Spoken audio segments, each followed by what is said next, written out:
In this video, we'll discuss the application of derivative in the field of physics, right? So in physics, and normally we try to analyze the movement of some particles or something, right? So let's assume we have a particle moving in a straight line, right? So we have a object, object is moving in a straight line, moving in a, straight line. We're starting from easy setup, right? Then we can make it more and more complicated after we learn more and more, right? So we want to analyze the movement of this object, right? So we can set the origin of the straight line, make a x-axis. Then you can decide the displacement of the function from the origin, right? So we say that we have a let's say that s equal to f of t to be this is the displacement, the displacement function of this object, right? So if you want to investigate such a movement, one thing you want to know is the velocity, right? How do we calculate the average velocity, right? The average rate of change. You can see that. That's where the connections between this velocity and rate derivative are made, right? The average velocity, the average rate of change of the displacement over an interval over the time, which is from t1 to t2, right? The particle moving from at time equal to t1 go to a different place, at time equal to t2 is what? Is a displacement minus, okay, that's the right, the change of these displacements over the change of time. You can see that this is very similar to the discussion in the slope, right? This is one here. And so you want to know the instantaneous velocity, right?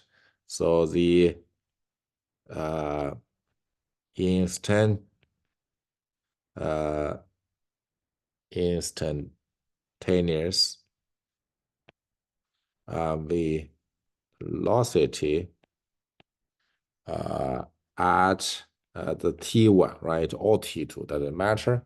Is basically you take your t2 and getting closer and closer to t1, right? We call that velocity at t2, t1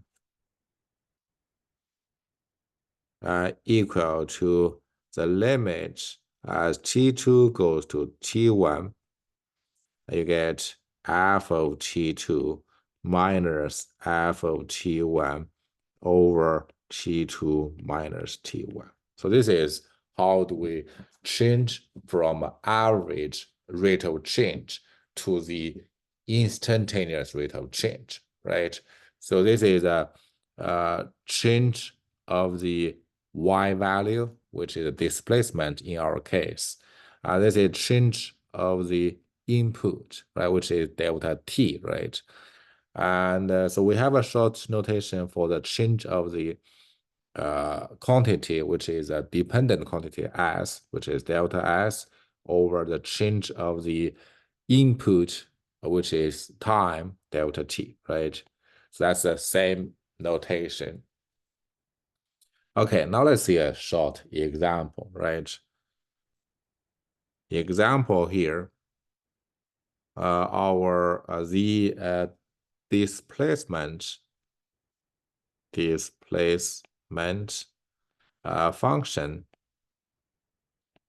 is given by s equal to s of t equal to 1 over t squared, right? So we want to find the velocity at any time, right? Find v of a, right? So that's what we want to do, right? So this is basically a shortcut of s prime of t or s prime of t1, right? This is also computed as f prime of t1 because it means same thing, right?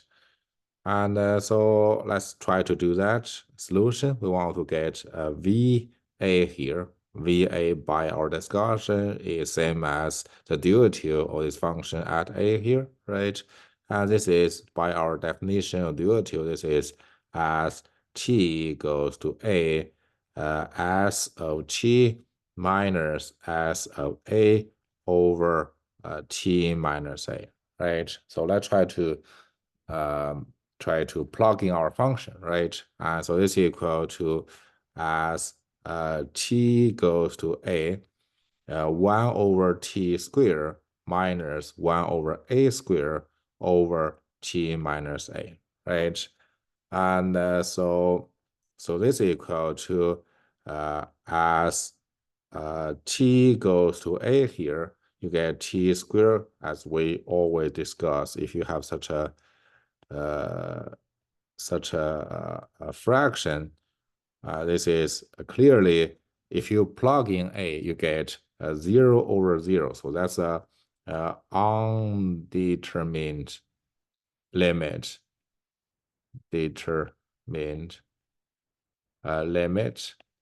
right? So this 0 over 0 means if you have a limit of a quotient, both numerator and denominator goes to 0 as t goes to a, right? We want to, so how do we do that? The way to evaluate this limit is we want to cancel the 0 factor. So our goal here is try to cancel t minus a, right? If you cancel that, you don't have 0 in the denominator anymore. You plug in a value, you get the value of a, you plug in a for t, you get the limit, right? How do we cancel this t minus a? Look at our numerator here. You can factor that, right? So this is same as t goes to a here. You get t squared times a squared. You get t minus a. You get a plus t, a minus t, right? This is multiplication, right? From the algebra, we can cancel this to be 1, this to be -1, because they are the other one is the other one times -1, right? So the answer is you get plugging a, this is 2a here. So this is 2a over a squared times a squared times a squared times -1, right? The answer will be negative 2 over a cube. So this is a velocity of this object at time equal to a, right? So that's how do we find it.